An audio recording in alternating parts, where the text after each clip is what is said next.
Welcome to the Sisterhood of Sweat. We are here today with Andrew Hand. Andrew Hand is a transformational speaker delivering a message of hope and empowerment.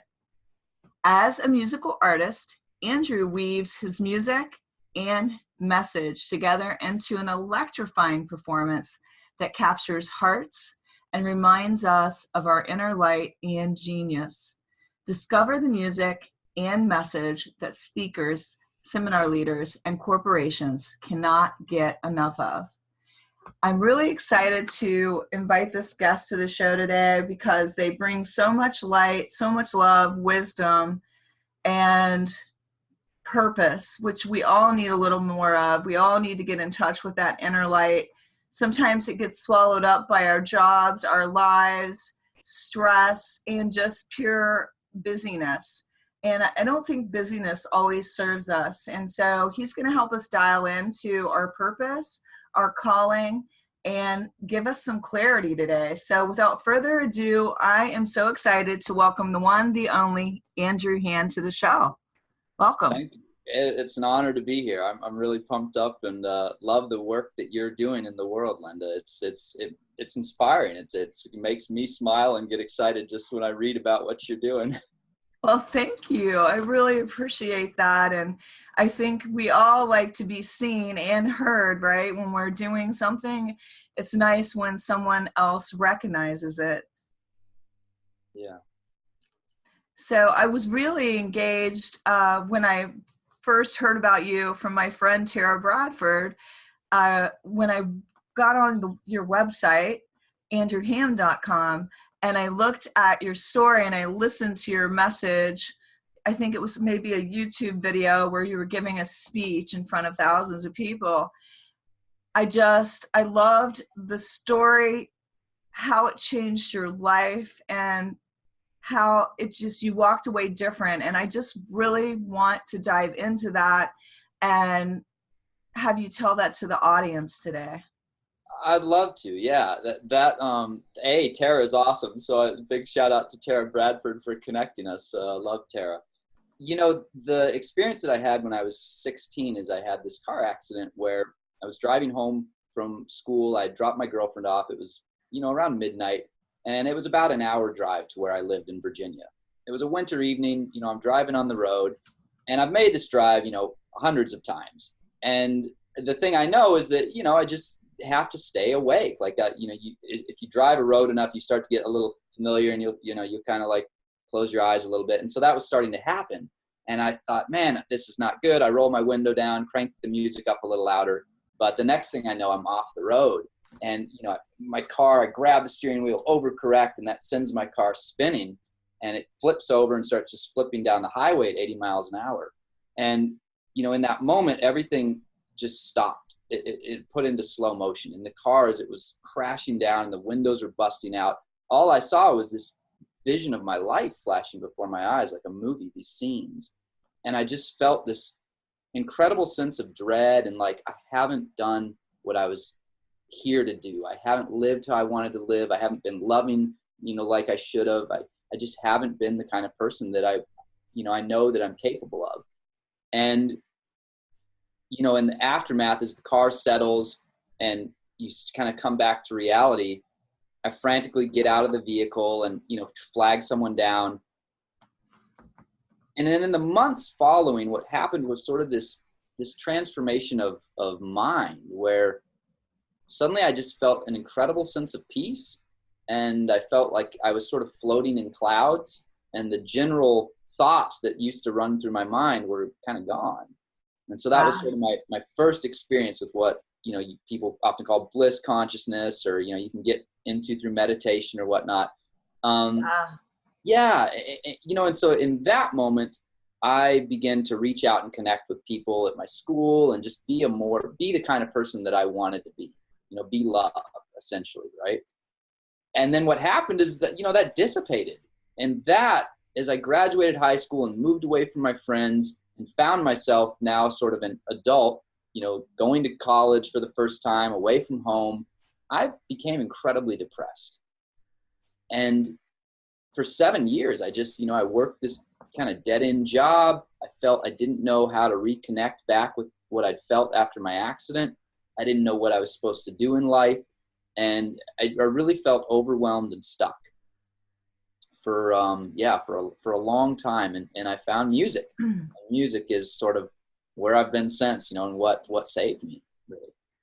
So I know a lot of us out there feel these same feelings where we just feel we don't know what went wrong.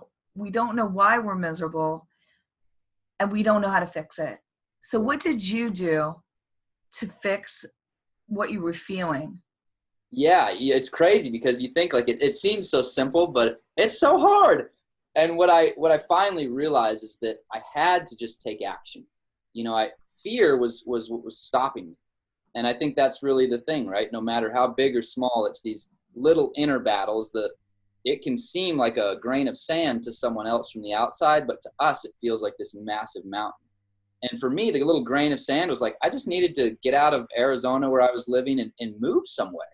But that was terrifying to me. So I decided I was going to move to New York City, and sort of stacking little things on top of each other. My entire world changed because I finally got enough leverage where I was like, I can't do this anymore. I've got to make a change. And I overcame that fear of leaving Arizona and striking out on my own to, So what were you so afraid of?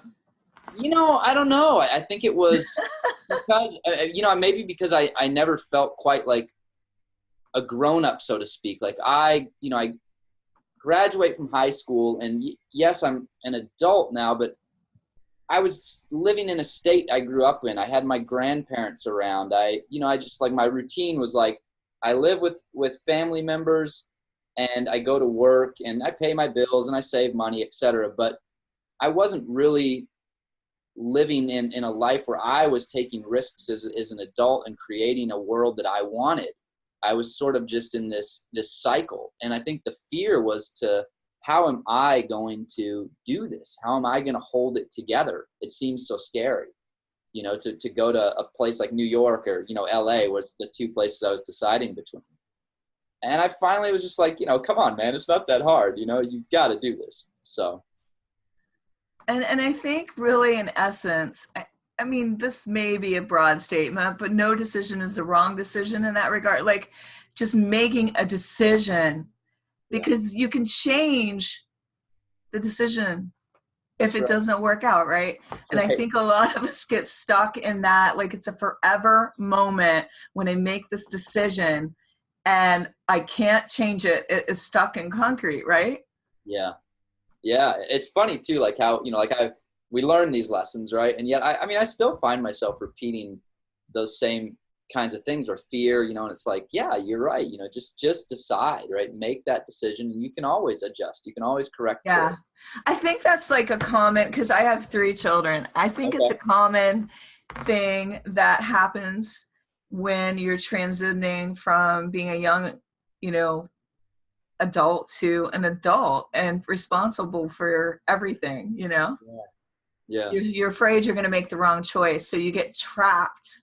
Right. That's funny because see, with that perspective, you can see that that's exactly what it was. But I actually I can see that for the first time. I never thought of that before.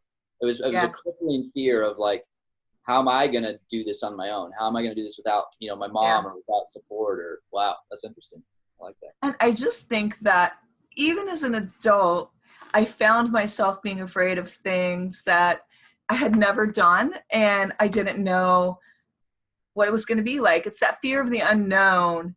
Right. But I think the one thing that people can be sure about is you're going to bring yourself to that challenge, and you're going to be able to meet it, because just like Marie Forleo says, everything is figure outable. Not to be cliche, but that statement I use a lot. I love that. That's great. Yeah. That's a good reminder for me. That's I'm sort of in a transition space right now, and a lot of that same stuff, right? Of like, man, which decision, left, A, B, left, right, and realizing, right, it's just, you just make the decision, and there's no wrong one. It's just making that decision and taking action is the right move, and you can correct course and, adjust. Yeah, correct course, right. Perfect words. I love that. Wow. And then too, I believe that the universe, God, the universe opens up for you once you make a decision. Mm. Everything starts to get it more in flow, especially if it's really heartfelt and you sought it, you thought it out. Yeah. Wow. That's powerful. Yeah. I like that. So I love all of that you're doing. I was kind of looking about how you're talking about purpose and answering the call of genius. Mm. What does that mean? Yeah. It's interesting. Like that one, I think I'm trying to remember where I came across sort of that idea of, maybe it was Wayne Dyer, but just like, just that there's an innate knowing in us, right? So you could call that a genius, you could call that our soul, our spark, our higher self, that, like you said, it gets clear and it speaks to us when fear is eliminated, right? And when we tap in and say, like, what does my heart really want? If I can get my head out of the way, what does my heart say? What does my body say? And that, it's tricky, right? I mean, it's tricky to do because the mind can take over so quickly. But I think that, for any, like, I'm at a crossroads again where I'm making this decision, right? And so for myself, for any of the listeners, if we're at those, a pivot point and we're wondering, like, what am I supposed to do? What am I, what's the right thing to do? I think it's really getting out of the head, right? And stopping the which one, and just say, like, in my heart, in my soul, in my body, which one feels right? And with right, probably a little scarier, right? Probably some more fear coming up when you feel it and it's like, oh my gosh, your nervous system kind of starts to clench a little, like, wow, that feels scary. I don't want to do that one. But I don't know, like, I think there's little indicators of our genius, of our higher self, of our greater knowing that, like you said, there's really no wrong move. When you listen to that and you move into that intention, even if circumstantially it turned out to be different than you thought, it wouldn't have been a wrong move, right? Because it propels you to the next step. Right. And just saying about being here for more, I just think back over times, and a recent time for me, which was, I was in my small studio, which I call that was my practice studio for the real thing, baby. Now we're in the real thing. And I remember sitting there and I was praying, and I was just praying about what I should do. And I just said, God, I know I'm ready for more. I've been playing small and I've done way more. I was like, I don't know why I'm playing small, but I know that I am ready for more. And it's like the universe answered. And then the landlord came in and tripled the rent and made all these unrealistic demands. Wow. And in 5 minutes, I knew. So kind of in a surprising fashion, the universe answered in what could be seen as a negative. It always has to answer in that way. Otherwise, I'd just stay. Wow. I'd stay doing the same old thing. I got to get kicked out of the nest each time. This is my pattern. That's powerful, though. That actually might be for everyone, right? So you actually, maybe it's disguised in pain. So yes, it's in the struggle that my business was built, in the hard times. It was never in the easy peasy times. It was in the times of struggle and hardship that my business was built. And so I just remember in 5 minutes, I just knew. And then I remember turning to my husband and saying, I guess we're going to have to go big or go home. Wow. And that was it. That was just right then and there. And now that's up in the new boutique, up above the doorway. Wow.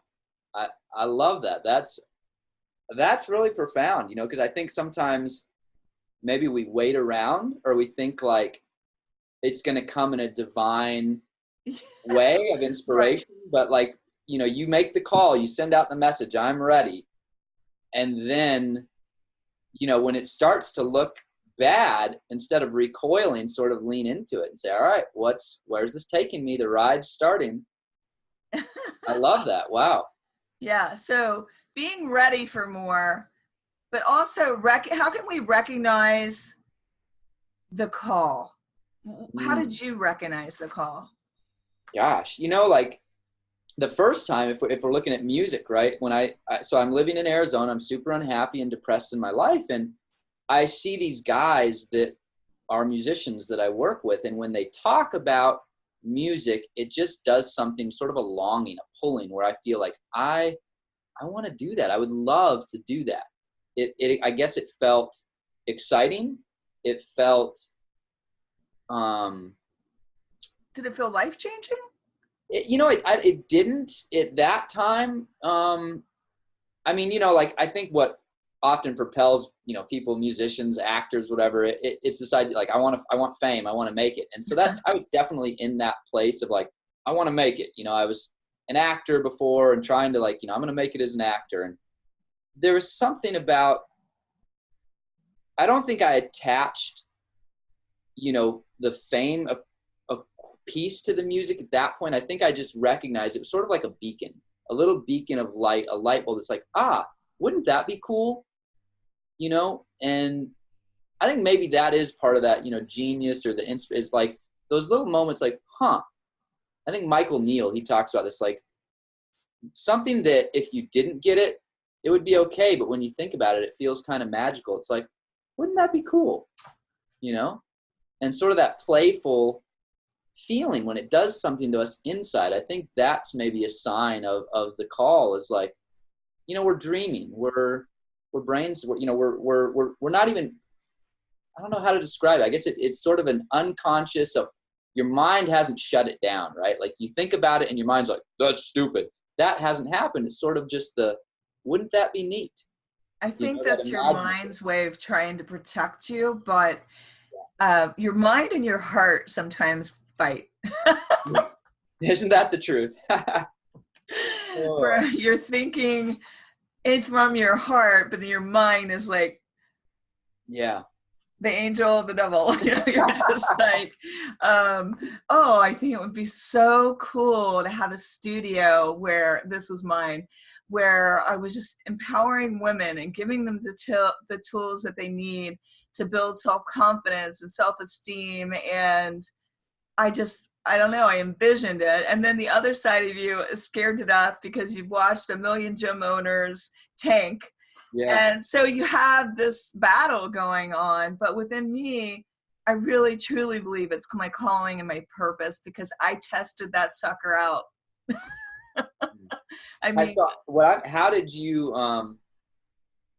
you, what was the sort of the magic, the piece for you, the recipe that let you shut down, silence the voice that was trying to, tell you it was a bad idea, or all the logistical things of, how did that play out?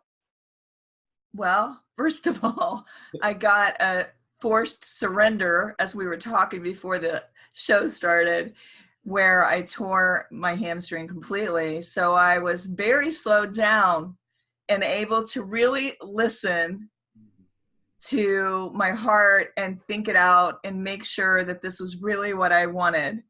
And the landlord was kind of slow getting it all together. So that gave me plenty of, I think, time to make sure this was the direction I was going in, because I was also feeling called to speak at the same time. And I was trying to make sure I heard God right. It's like, I'm scared to death of public speaking, right? God, you sure you're talking to me? Am I hearing you right? I had to test that out, believe me. And that's in a prior episode. But I love that. So there's something in the space. There's something in when we have the space where, in your case, a forced surrender, but even if we can create it for ourselves, where maybe what it is that, I don't know, we let go of fear. We get out of a survival type thinking, and we're sort of like, because in a forced surrender, it's like, well, I'm here. And you have to stop the fight of trying to get out, because you're like, there's nothing I can do.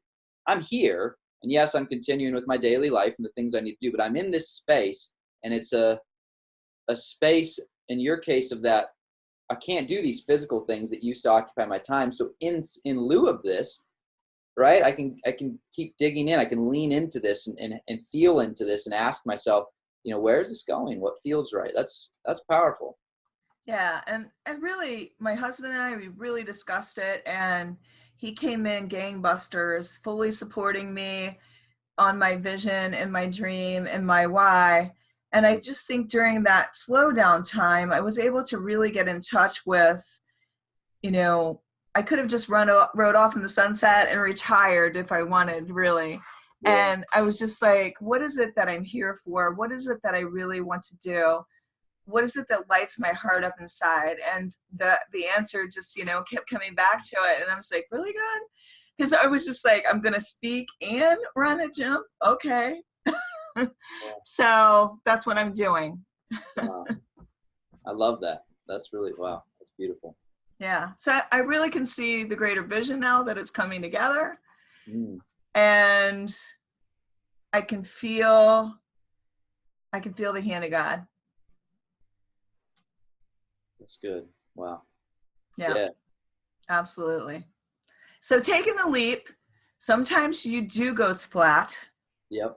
But I would say that I can look back over every time I went splat and I can look at what I got out of it and what I pulled out of when something awful happened, because I wasn't experienced and I didn't know all the pitfalls. But then later, when something awful of the same thing, same type of nature happened, I was able to have something in place that I would have never thought of before. So I just think that it's okay to fail, and you can always flip that switch, and later you're going to be able to look back at that failure and say, oh, but that brought this about. Yeah. Man, that's because I'm literally in exactly that, like one of the splats, like one of my larger splats in my life. And yeah, that is powerful.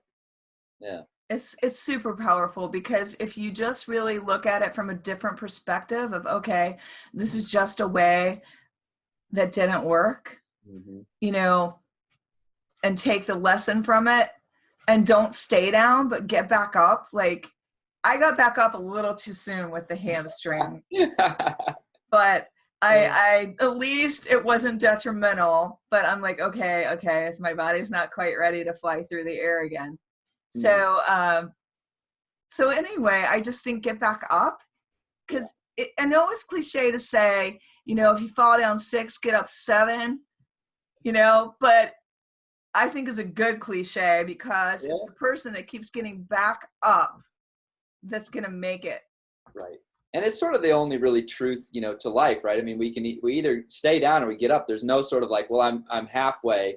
And I think if you find yourself in one of those halfway spots, it's the courage to be like, all right, I cannot stay. I am standing. I'm not going to go back down. I'm going to stand up, and yeah, I love that. I love that, Linda. Cause it's, the little, it's such an inner game, right? I mean, it's so much of it really transpires, all the outward things that we experience in life, they really all start from inside. And it's like no one else can view into this world but us. It's like we're in here. And so I think it's powerful to sort of remember these macro concepts that seem to work for everyone, right? Or like you can look back and be like, you know what?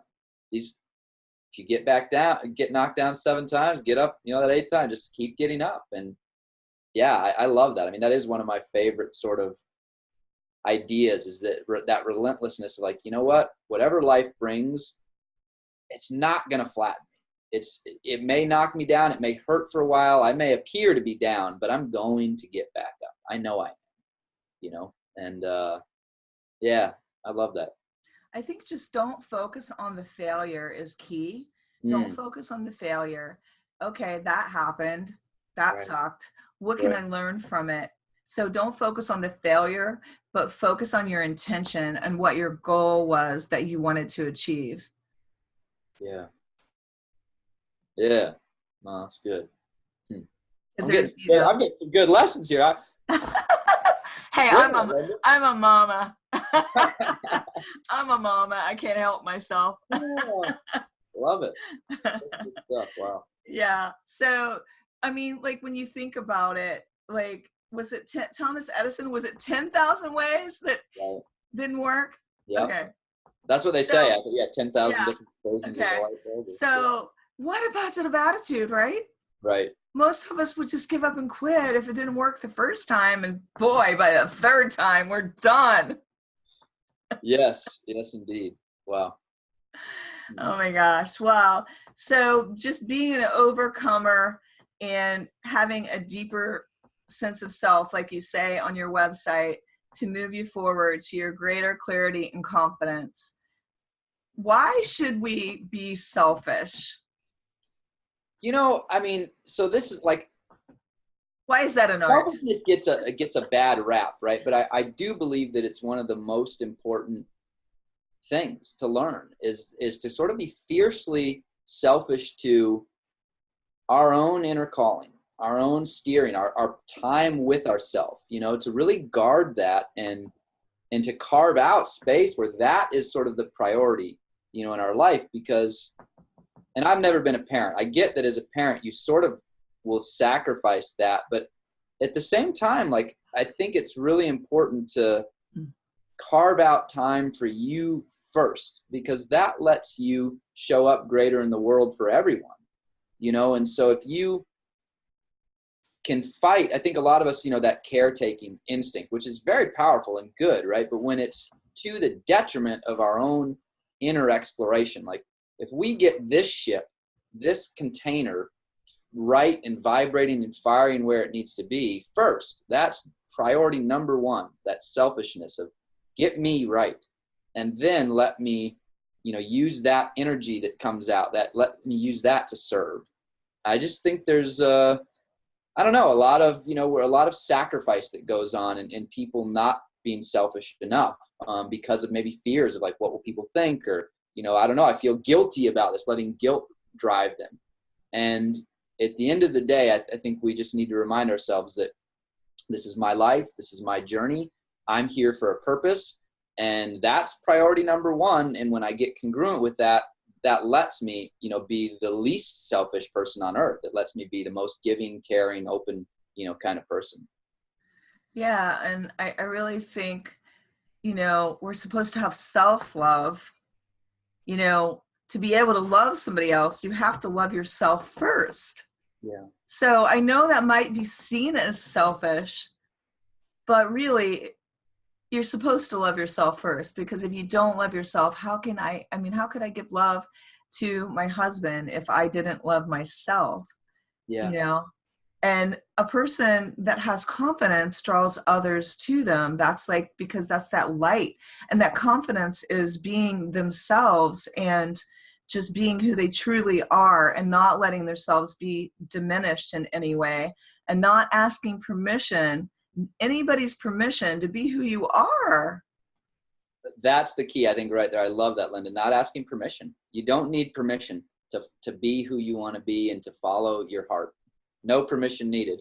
Right. And I know we're all waiting for permission a lot of the time. Like you're waiting for permission for that, I don't know, for that job promotion. You're waiting for permission to speak, or the universe is going to rain down upon you all of a sudden, and everything magical is going to happen. You're waiting to be discovered as a Hollywood movie star, or right. You're waiting for all those things, but the one thing you don't have to wait for is to be who you were created to be. That is very true. Yeah, and I think that's a good a reframe too, is in remind, because we have goals, we're striving for things, right? Yes, right. And some things we have to wait for. Right. But that is the one thing you don't. Right. Yeah, I love that. Yeah. How can we have greater confidence? How can we, like, if we don't have confidence right now, how can we build that? I mean, I think it does start with self-love, like you said. I think one of the biggest things is starting to get comfortable in your own skin. That's one thing I love, helping women feel more confident and happier with who they are, right, is what you're about. And that is the crux of of it. That is it. Because when you feel confident and happy with who you are, it doesn't mean that it's rainbows and unicorns or that there's not the inner battle that goes on, right? But it just means at a fundamental level, you like, when you feel yourself, your being, like, you look at it with love and you're like, God, like I'm pretty amazing. Like, I'm pretty special. I'm pretty worthy of love. Like, I love me. And sometimes there's ugly tears. Sometimes they're not so pretty. Right.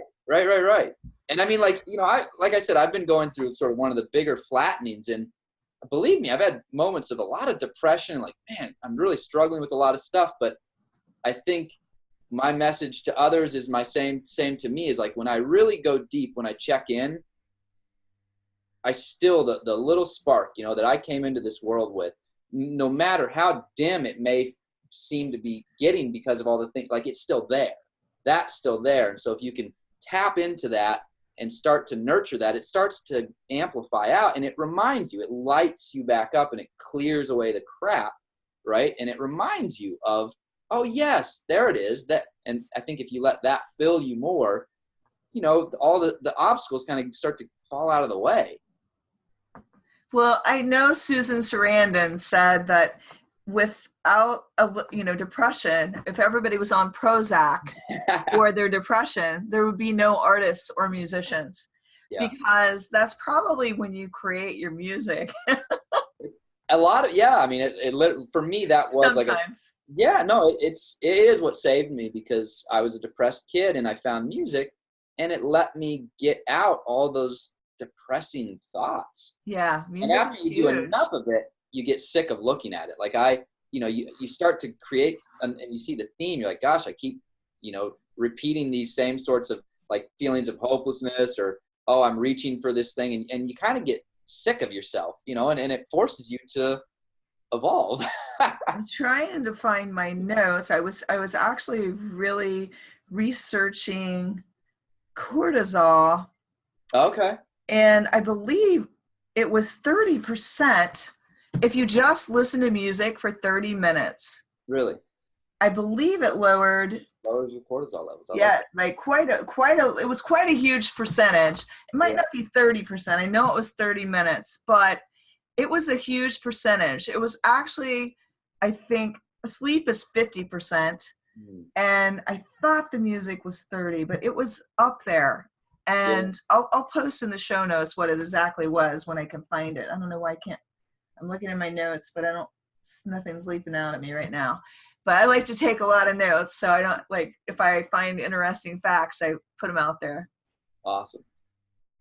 So listening to music, I know, like, I think I was doing the Calm app, and it was the happiness, you know. I think number one is just finding gratitude and focusing on that, and doing some meditation and focusing on what you're grateful for, because that really helps you get your focus on what you're miserable about, get it off. Yep. Focus on what you're happy about, so you can change your thoughts, so you can change your life. And then once you kind of get a more mindful, you could kind of just change what that pattern is of what you're thinking, and just really start thinking about, you know, things that make you happy. And one of the things also is to play music. And so the other day I was like, okay, what makes me happy when I play it? And I was like, I think I'm going to put today Motown classics. Nice. And so I played like a whole list of Motown. Instantly, I felt great. I was happy. So I think it's just finding those things and doing more of what actually makes you happy, and taking the focus off of your problems and onto your solutions. Yeah, I love that. There's been a few moments in songwriting where, you know, I've been at this 15 years, and most of the time it's just sort of, you know, it's just creation. It's this organic process. But there's been times where, like, the last thing I wanted to do was make music, you know, and because I've been so, like, an internal discomfort, let's say. And usually it was like 6 years ago, and it was just a listing looking for like a happy, upbeat song, similar, like a Jason Mraz or Jack Johnson thing, you know, and that was like, I was having a really tough day. You know, I was like, that's the last thing I want to do. But as I was in the shower, you know, I just started thinking, I was like, you know what? Like, music's what I do. Like, I've got this thing to submit for. Like, come on, Andrew. And so I ended up writing this very happy song in one of the, you know, the darker days. And it's interesting how, like you said, you just doing that thing, because when I start creating music, everything else just kind of disappears. And so that's you just get over the mind hurdle and say, okay, let me just go do this. And suddenly it's like the whole world changes, you know? Yeah, I think a lot of it is changing the thought pattern that's getting you there. Yeah. And recognizing it, because you have to almost, sometimes I think journaling and just writing your thoughts down, no matter how crazy they sound or however you're talking to yourself, and then read that back. Yeah. And then be like, am I talking to myself like I would talk to my best friend? Am I talking to myself like I would talk to my child? And also, just sometimes you just recognize what your thought patterns are. It's easier to fix. Yeah, I love that. And I also, conversations like these, right? I mean, I think it's important to remember, like, I love the sisterhood thing, right? You always wanted sisters, and sort of that bond of when we connect with someone else and we talk about things, it is that reflection, it's that mirror that lets us see ourselves more clearly. Oh yeah, conversations are life-changing. And the very first podcast I listened to changed my life, and I recognized the power of it. I recognized it, you know, and I was just like, I really want to do that. And so here I am. So here we are. Wow.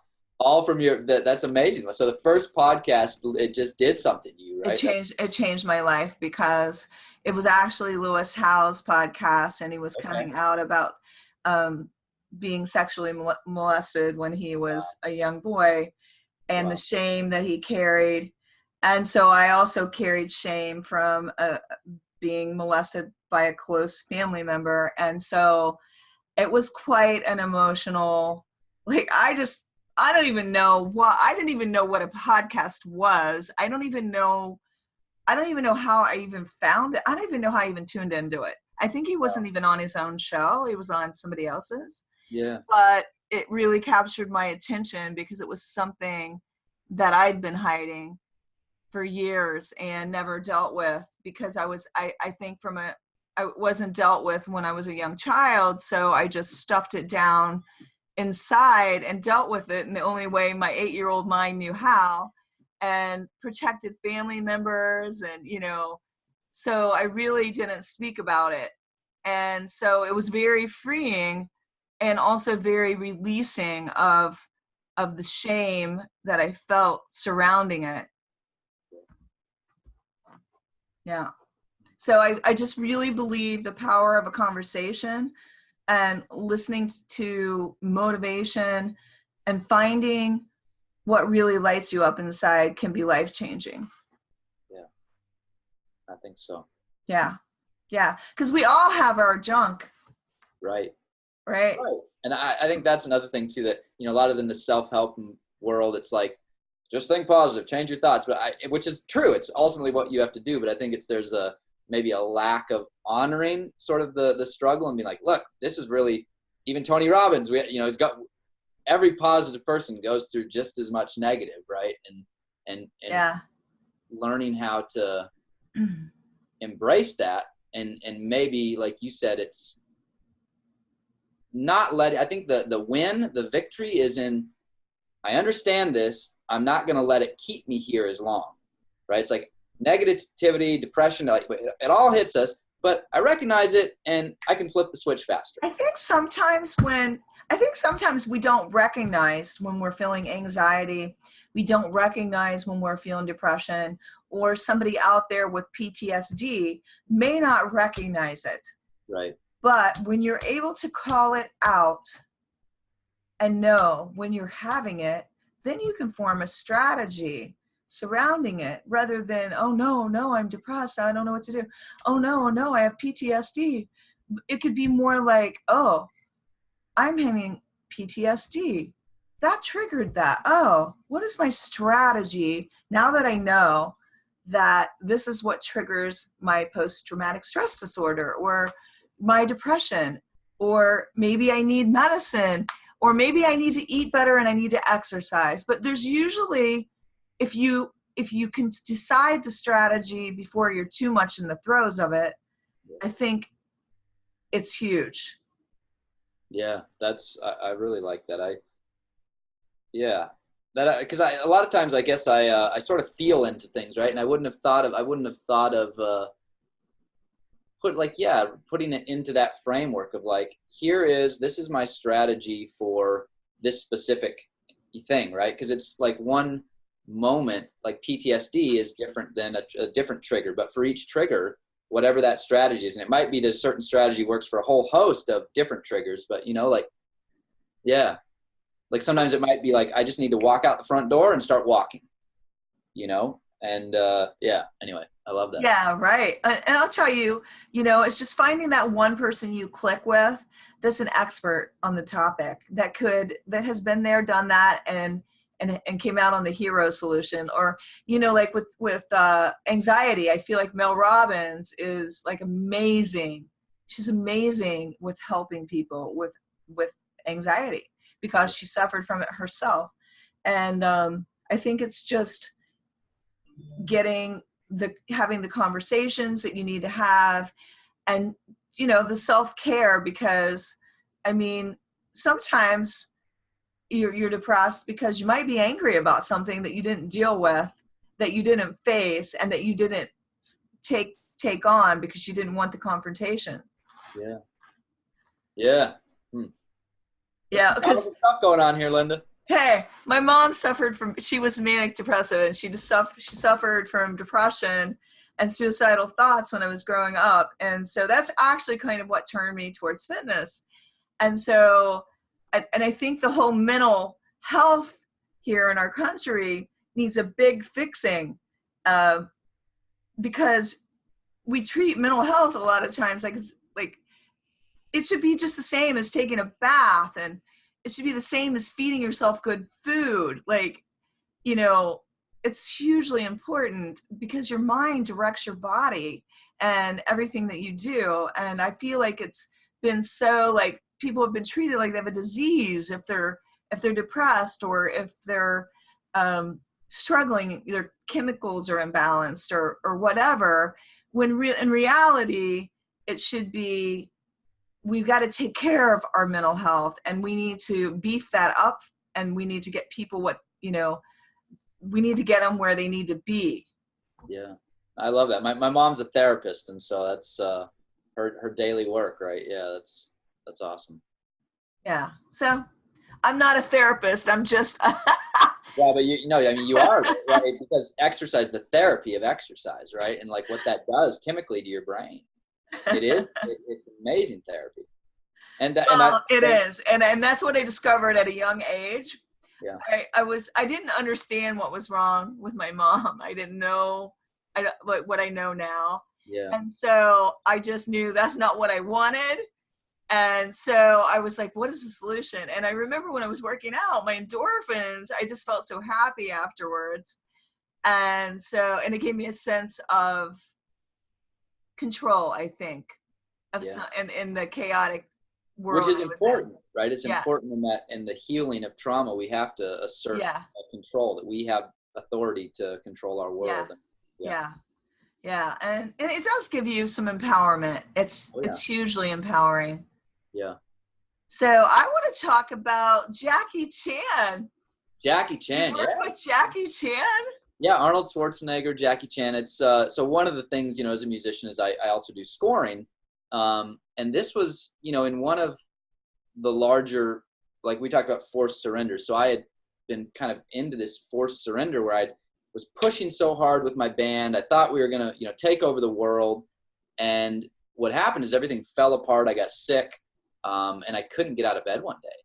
And so for the next 8 months, I began to, I was getting worse and worse and worse. So I, finally got to some doctors, started doing some testing. And although they couldn't figure out what was wrong, it was clear that my thyroid was symptomatic. I was living in a house that had this mold that we discovered. And so in getting out of it, and basically I had to stop all things, have to stop music, have to stop work. And all I'm focusing on is eating food and sleeping, really.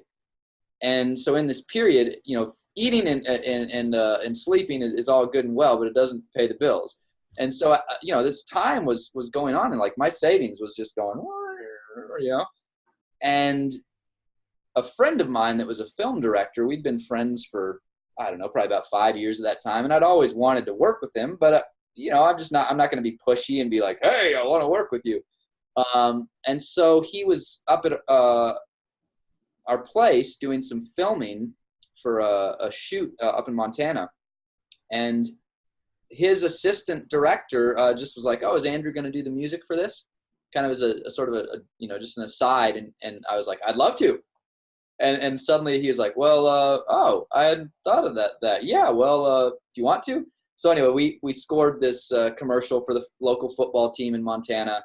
And then that just led to our working relationship. And then, we had this Arnold Schwarzenegger commercial and then a Jackie Chan one. He works with an organization called Wildlife, which is all about, saving the planet and animals.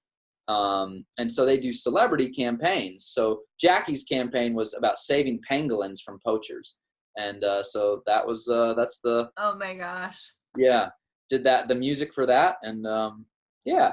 It's just another spot. My youngest we used to watch all of Jackie's movies. And wow. It's amazing that he's still, like, you look at, I don't know if you watched that video, but like the video that I have of him, that commercial, like I don't know how old he is now, but he still just moves with the set. Like you watch him, like, that's impressive. It was always impressive. Yeah. Yeah. I mean, Annie was funny. We really, really enjoyed watching him so much. And of course, all of Arnold's movies. And I am the fitness person, so, and my husband does a lot of Arnold impersonations. Nice. Yeah, Arnold was, when I was 7, I think is when I was probably way too young to be watching Commando, but I was at my friend's house, and that was the first Arnold Schwarzenegger movie I saw. And it just, right there, it was like, man, I love this guy. And so he became sort of a hero of mine. And so it was pretty awesome to like start working, like doing a commercial with him. Yeah. If it tastes good, spit it out.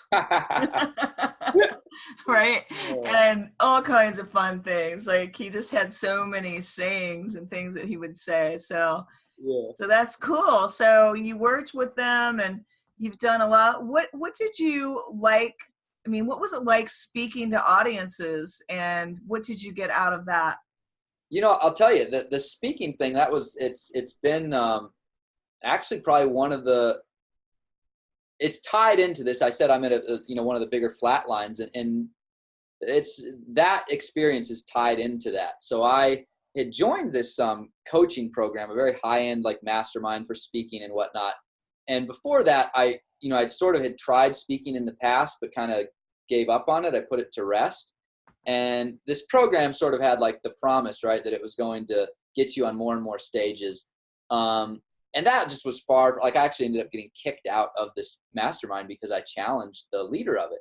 And, it was, an incredibly challenging experience. So the speaking side of things has really not gone at all like I anticipated. Okay. What did you think it was going to be like? Well, so what I thought is like, all right, I'm a good performer. I can speak. I can, it's not hard for me to do, right? I know I can do it. And so I looked at this person as sort of, because what they claimed they do, I paid them a lot of money, and they said that they would give you inroads and help you get speaking gigs, etc. And so I looked at it. I think my expectation was, well, clearly I'm going to be the best person in this group. So it just makes sense that I'm going to get these speaking gigs. And it just turned out the person was a liar, and they never had any intention of giving speaking gigs. But I believed that I wanted it to be easy, right? I wanted to believe that if I just paid this money, I knew I was talented, this person would give me the road, so to speak, the golden road to walk on. And that would help make things easier, right? And when it didn't turn out to be that, those sort of financial investments and all that, that's sort of coming now where it's hitting down. It's like that hammer is smacking down, and I'm going to have to correct course, right? I'm going to have to make like you said, Doesn't matter what decision I make, but I'm making a decision. So yeah, that's been it was a challenging part of the last like year and a half for sure. Well, it can be a lesson out there for sure, because there's a lot of people that promise a lot of things. Yeah. And I think the big thing is that you have everything within you that you need to go where you need to go. And you can find people that maybe have been there, done that could help you. But you got to be a little bit careful about who you're giving your trust and your money to, because there's a lot of snake oil being sold out there. Oh yeah. Yeah. And it's, I think if there's one takeaway from it, is the lesson that I knew before I ever even joined it is follow your intuition. And my intuition, my gut feeling told me this person is not really trustworthy. Like, don't trust them. But because I wanted the results so bad, I was like, well, right. And you were looking at the dream of what you wanted. Right. And you were hoping they were going to provide what they promised. But right. It's kind of like a campaign promise in a way, right? Yep. Yeah. And think what you have to look at is, and what I found, because we've also went down that path.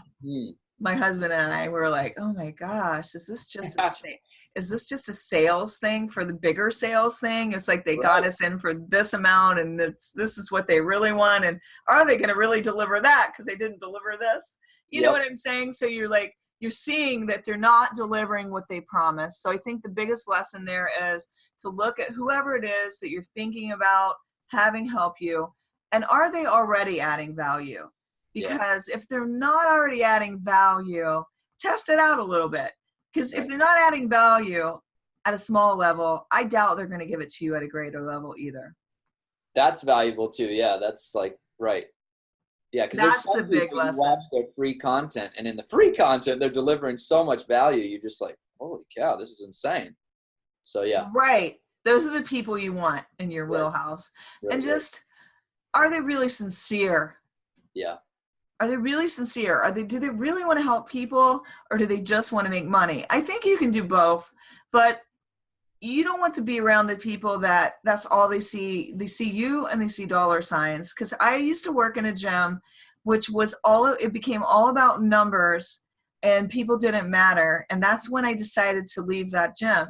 And I didn't want to be about that. I cared about people, and I wanted to help people.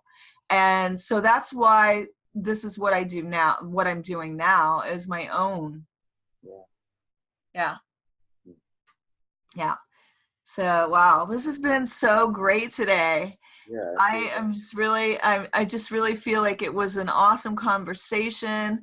We talked about so many life lessons, and we want to know where we can reach you on social media, where people can get your music, which was really good. I listened to it on andrewhand.com. Cool. Yeah, so people can follow. My music is under Echo Drive, and so they can go to echodriveband.com and check that out. I'm on all the social medias. Of course, they can find me at Andrew Hand. That entity, Andrew Hand, is still out there in the world, but the music is I think what I continue to walk in, and that's And where can they find you on social media? Facebook, Instagram. I'm on all of them. Is it the same, just Andrew Hand? Yeah, Andrew Hand. Yep, Andrew Hand or Echo Drive, either one of those, and that's where I hang out. Well, awesome. Well, I thank you so much for just basically sharing your heart and your story. And you were just basically glowing when It's the light above me. There's a light up there. He was glowing. I told him you're glowing for some reason. He's like, that's it, because I have a light overhead. Well, all right. But hopefully it's really, you could have just told me it's the light within, and I would have believed you. But It's that too. It's the blonde hair. It's the light within. You've got it going on too. Well, I thank you so much. And thanks everybody for listening to this episode of the Sisterhood of SPLAT. Bye, everybody.